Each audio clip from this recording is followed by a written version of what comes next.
So we already know that Greta Gerwig's Chronicles of Narnia reboot is kicking off with the sixth book in the series, but what about the story from the fourth book and the whole Narnia for the Silver Chair situation? Well, here's everything we know so far.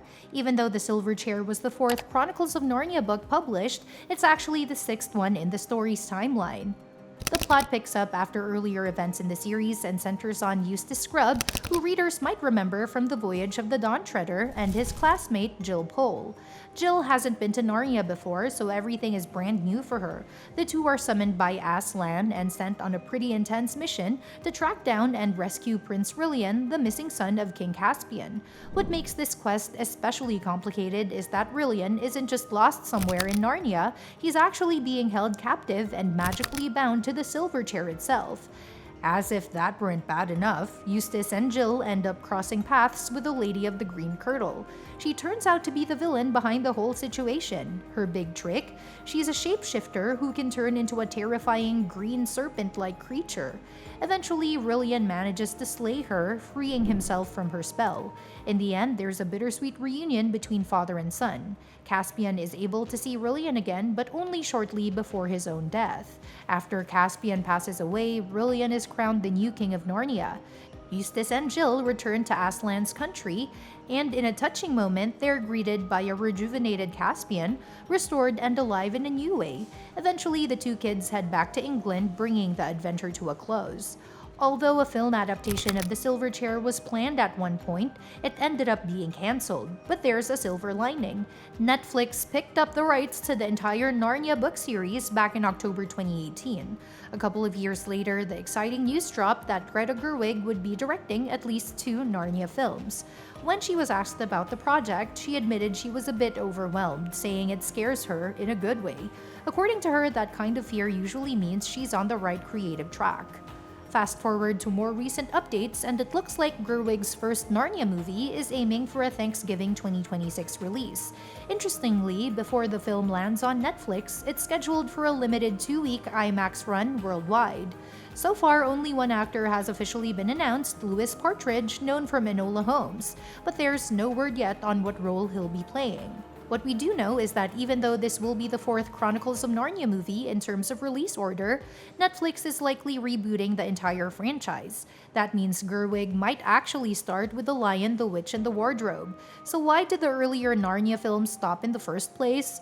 A bunch of factors played into it, but the main issue was declining box office performance. The first film, The Lion, the Witch, and the Wardrobe, was a massive hit and made $745 million globally. But the sequel, Prince Caspian, didn't do nearly as well, only pulling in $419 million.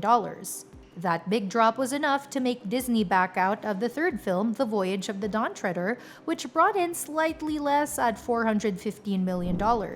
Another challenge was the rising production costs. Prince Caspian had a massive budget, $225 million, which really ate into the profits.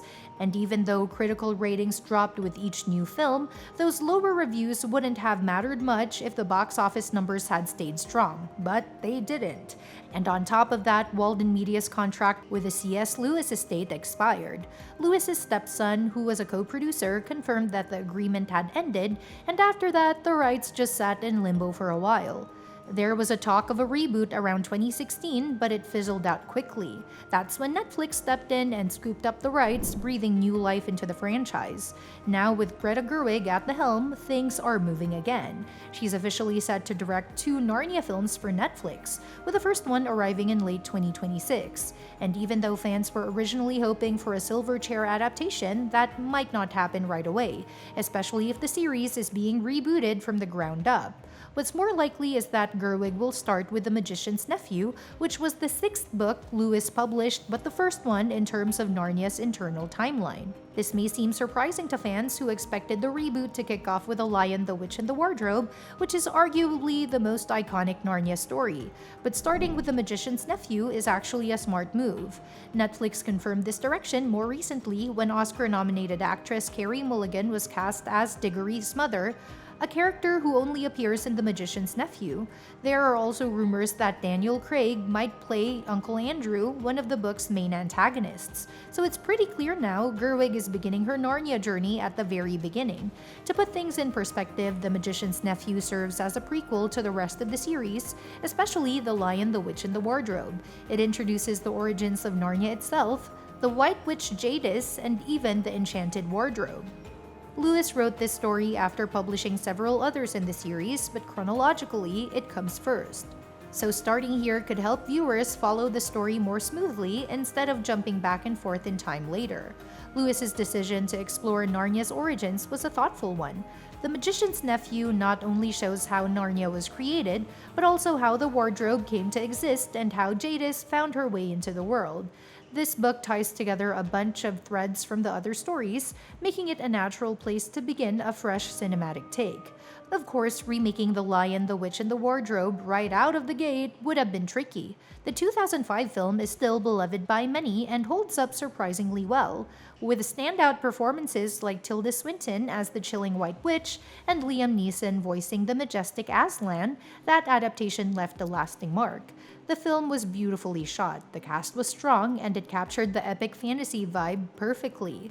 Trying to outdo it right away would have been a risky move for Gerwig, especially since fans might compare her version too closely with the original. And let's face it, rebooting something that already worked well can sometimes feel unnecessary. A lot of live-action remakes have faced criticism for this exact reason. So starting with a different story, one that hasn't had a blockbuster adaptation yet, lets Gerwig and her team explore new ground. In contrast, The Magician's Nephew gives Gerwig a blank slate. Most people who've only seen the earlier films probably don't know this story, so it's a fresh introduction to Narnia for them. She won't be walking in the shadow of a previous adaptation, and that gives her room to bring her own style and voice to the project. The story itself is quite different in tone too. It's more mysterious and leans into the magical origins of everything. The plot kicks off when Uncle Andrew tricks Polly Plummer into using a magic ring, which sends her to another world. Diggory Kirk follows her, and together they journey through a kind of between-worlds place before discovering Charn, where they meet Jadis. Eventually, they make their way to Narnia just as Aslan is singing it into existence. It's a beautiful mythical beginning that sets the stage for everything that comes after.